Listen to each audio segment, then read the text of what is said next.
আপনি এসে বলবেন, বাহ চাঁদের মতো সুন্দর তুমি। কই খুলেন। চাঁদের মতো সুন্দর তুমি। সত্যি? Thank you, so sweet of you. কি ভাবছিস? কিছু না। আচ্ছা, তুলিকে কি কি অত্যাচার করলি একটু বল, আমরাও শুনি। আরে ওকে আমি কি অত্যাচার করব? দেখতে বাচ্চাদের মতো, ওর মুখটা দেখলে আমি ওকে কিছু বলতেই পারি না। এই যা, তাহলে তো তোর পুরো প্ল্যানই নষ্ট হয়ে গেল। না, আমার কোনো প্ল্যানই নষ্ট হবে না। যাকে মেন্টালি টর্চার করার তাকে আমি ঠিকই টর্চার করতেছি, আর এই টর্চার আমি আজীবন করে যাব। আর তুলিকে? ভাবি কেমন আছেন? ভালো, আপনি কেমন আছেন? আলহামদুলিল্লাহ। আচ্ছা তোরা কথা বল, আমরা তাহলে যাই। ওই চল। তুলি, এসব তুমি কি পড়েছো? কেন? সবই তো ঠিক আছে।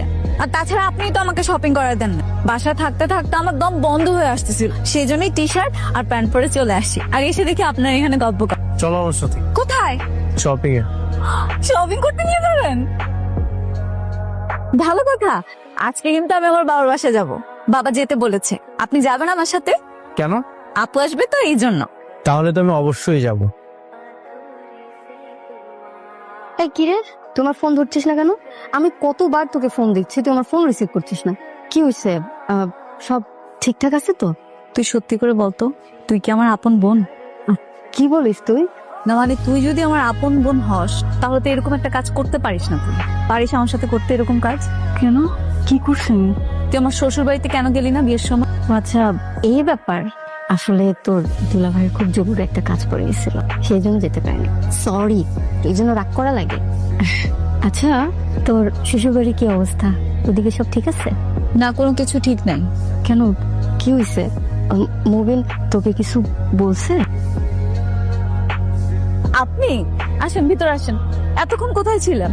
আরে তোমার বাবার সাথে বসেছিলাম, সে তো আমাকে অনেক গল্প শোনাচ্ছিল। তাই নাকি? বাবা এরকম, কাউকে পেলে আর ছাড়তে চায় না, গল্প করতেই থাকে করতেই থাকে।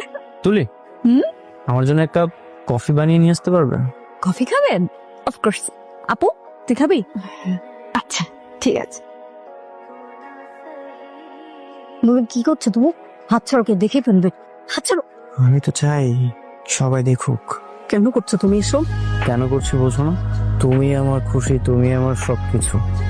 কেমন লাগছে বয়ফ্রেন্ড রেখে অন্য একটা ছেলের সাথে সংসার করতে?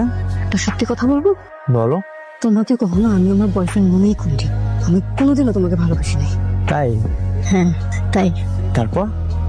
তারপর মিথ্যে মিথ্যে আমি ভালোবাসার অভিনয় করেছি তোমার সাথে। তো তোমার এই রাগ, তোমার মারামারি, তোমার এইসব ব্যবহার আমাকে সবসময় ভাবাচ্ছে। সেই জন্য আমি মুখ বুঝে সহ্য করে গেছি। এই অভিনয়টাই এখন